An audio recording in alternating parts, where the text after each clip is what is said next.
So I've been thinking about time and space travel. That's what I do. I stand on the back porch and look at the yard and think about stuff. So follow me, if you will, here a minute. Think about a giant anchor. This giant anchor is of immense size, and it sits at the center of the universe. Now think about a snow globe. Nothing in the snow globe, just a snow globe with snow. All of the snow is condensed in the center, and then all of a sudden, poof, it explodes in all different directions inside the snow globe. Now don't let it hit the walls and fall back to the bottom. Stop it in animation. Sometimes I walk around when I think. Yes, and I recall was an Optimus. So the snow globe is the universe, right? Just hang with me a second. So you've got your universe, and all the little snowflakes floating around there are galaxies. These galaxies are moving outward from the central point, the point of the Big Bang.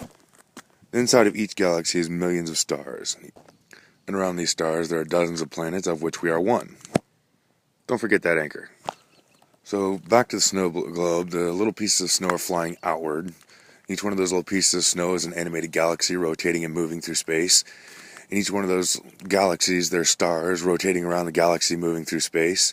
Around each one of those stars, there's planets rotating around the star, which is moving in the galaxy, moving through space, and it goes all the way back to the snow globe. You're on one of the planets around one of the stars in one of the galaxies. Here's where the anchor comes in.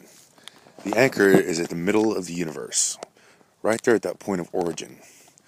Now, the anchor exists throughout time, but time is important. You have to know what time it is because of all of this motion, the rotation of the Earth, the rotation of the galaxy, and the movement through space relative to zero, the anchor. Why is this rock here? I'll tell you why this rock is here. I have children. So I'm sure by now you're thinking, what does all this have to do with time and space travel? Well, this is where this is all going. As you're standing on top of the universe, looking down, thinking about all the stuff I just told you, all the nonsense I just filled your head with. As you travel through space, given the motion of everything up to and including light, you're actually traveling through time. And to travel in time, if you're not careful, you would travel in space to a point that you may not be willing to accept. Consider this. Say you get in your time machine, you set it for 1,000 years ago. You want to go see 1,000 years ago.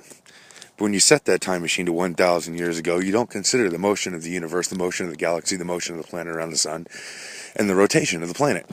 So you get to 1,000 years ago and you're out in the middle of friggin' nowhere. I mean friggin' nowhere. So when traveling through time, one must seriously consider space as well.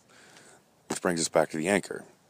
So to travel through time, you have to have an absolute reference of absolute location, such that when one travels through time, one can arrive at a desired destination. Furthermore, let's hypothesize that one can travel through time. One can travel great distances if traveling both forward or backward through time, covering immense amounts of space by changing the time coordinate. Although this would significantly limit your destination options.